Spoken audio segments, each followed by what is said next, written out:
There used to be a lot more FPS franchises in the industry. That's actually kind of weird. If you rewinded the gaming industry 10 to 20 years, you would have way more variety in the FPS genre, and there were way more franchises vying for your attention on a regular basis. Sure, the most popular ones are always taking up the spotlight, but there was always alternatives. There used to be. Not anymore, especially if you're, not if you're a fan of Unreal Tournament. This was one of the most important and influential FPS franchises in gaming history before Epic Games started rolling in V-Bucks and decided to just walk away from it. The first Unreal Tournament game came out in 1999. Now, there were several sequels throughout the 2000s. They helped define the arena shooter genre while also introducing the world to the power of the Unreal Engine. Arena shooters, they kind of fell off in the mid-2010s. It took a serious bit of a break.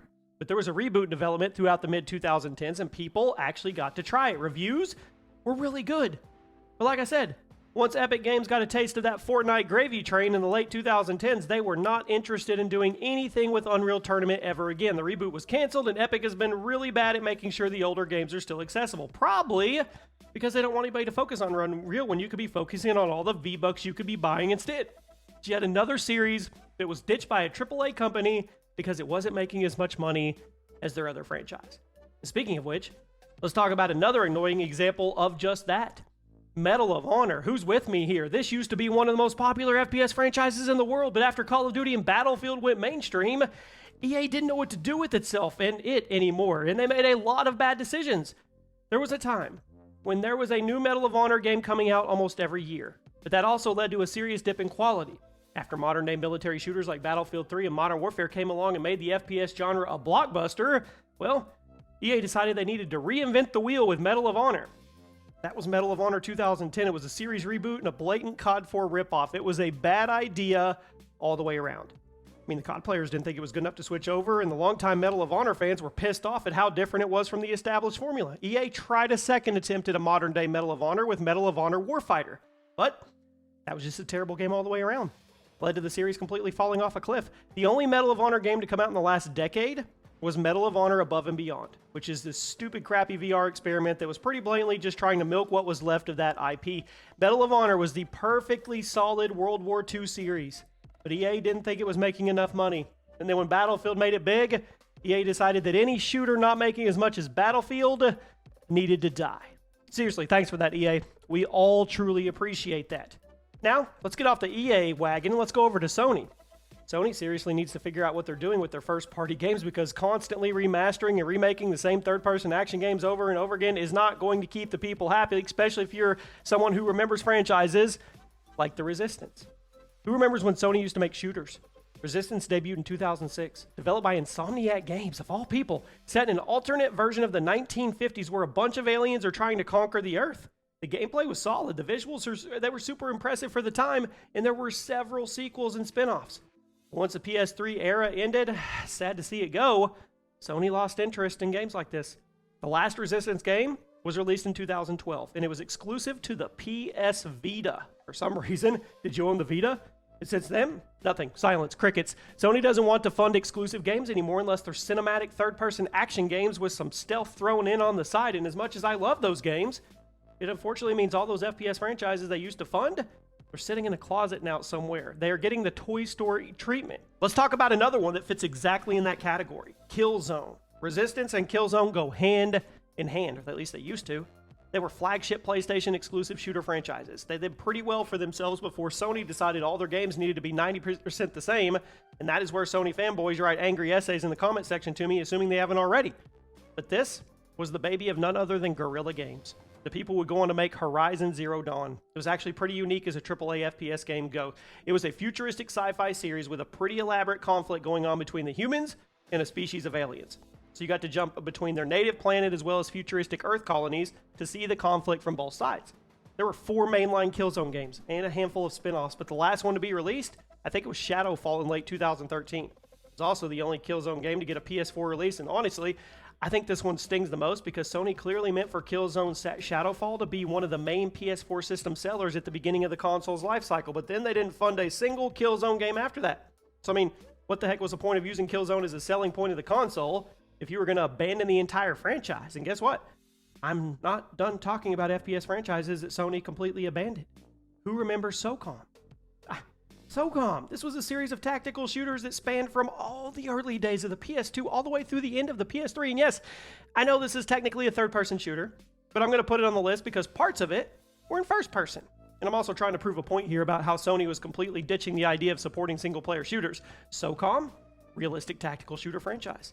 Had you playing as a various squads of the Navy SEALs. The gameplay was tense. It was detail-oriented, just like other tactical shooters of the time, like Ghost Recon and Rainbow Six. Frankly, I don't know what caused Sony to walk away from this series because it's not like it was selling poorly at any point. I mean, sure, it wasn't selling as much as Call of Duty or Battlefield. I mean, no other military game franchise was. But I guess the problem with military games these days is if it can't make as much money as Call of Duty or Battlefield, the publisher shuts it down. Even if it had some really solid gameplay and passionate fan bases like SOCOM did for almost a decade, tactical shooters do seem to be making a bit of a comeback, largely thanks to success of games like Ready or Not, but I have my doubts that SOCOM is ever going to get the big revive. Sony clearly doesn't care anymore. And now that I've rustled all the Sony fans out there, we'll move away from them for just a little bit. Did you guys know Raven Software, Call of Duty Raven Software, made Soldier a fortune? The Raven Software that supports Call of Duty made Soldier a fortune. They used to have their own military FPS franchise. It was mainly known for the violence and the over-the-top gore effects, but honestly, the series was fun in its own right. It was over the top. It was definitely going to get you in trouble if your mom caught you playing it, but the gameplay was good, and there were some pretty good single-player campaigns to offer.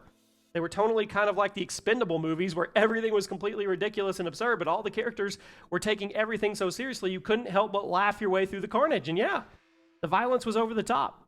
But the gimmick effects were honestly impressive for the time, and they showed off how talented Raven Software were as developers. Unfortunately, the excessive violence also put a cap on how many people got to buy the game, and there hasn't been a Soldier of Fortune game since 2010.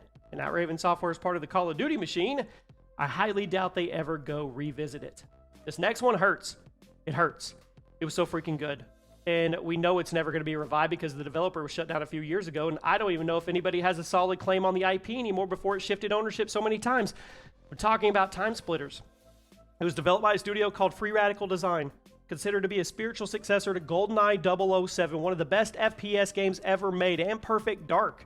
Took the ideas of those games and expanded upon them in a new universe. Better technology, more precise mechanics. You time travel through history, and you do battles in a ton of awesome environments while using ridiculous variety of weapons, and literally every game in the series was critically acclaimed for its level design. The presentation was great, the gunplay was solid, a wide variety of gameplay modes, but the last Time Splitters game to actually see the light of day was 2005.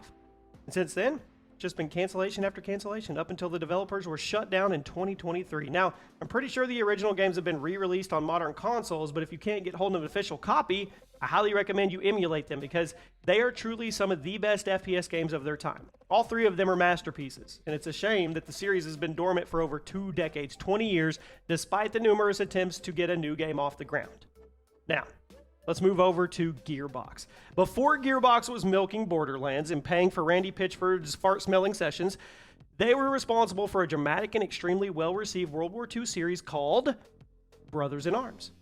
Tactical squad-based shooter. Kicked off in 2005 with Road to Hill 30. Made it all the way through the 2010s, although I bet a lot of you didn't even know that because Gearbox kind of stopped talking about this series about the time Borderlands came out. Randy Pitchford needed to, once again, sniff his own fart some more. And if it sounds like I'm being harsh towards Gearbox here, or Randy Pitchford specifically, that's intentional because I think this is one of the most disrespectful handlings of a game franchise I've ever seen. The first 2 Brothers in Arms games were critical and financial hits. They portrayed World War II seriously with the respect it deserved. But then someone at Gearbox, I won't name names, but I'm pretty sure it rhymed with Bandy Mitchford, decided they needed to start milking the IP, which led to a bunch of handheld spin-offs and mobile games that completely disrespected what the first 2 games had built. The last mainline Brothers in Arms game came out in 2008. But there were another 6 crappy spin-offs that came after it, including a virtual pinball game. I'm not kidding. A pinball game. There's an actual Brothers in Arms pinball game, just to really hammer home how poorly this series was handled. Now, this next series deserved much better as well. Fear. The first Fear game was one of the most genuinely terrifying experiences I ever had from a video game, and while Fear 2 was a bit of a step backward, it was still a solid horror FPS, but things started getting weird with Fear 3 when the developers decided to make it a more action-packed co-op shooter with completely nonsensical storytelling that totally clashed with the first 2 games. Then, in 2014, we got Fear Online, which is a completely terrible Call of Duty ripoff that was milking the Fear IP for no reason. And guess what? Fear Online was the last game in the series to ever actually see the light of day. That's where they left it.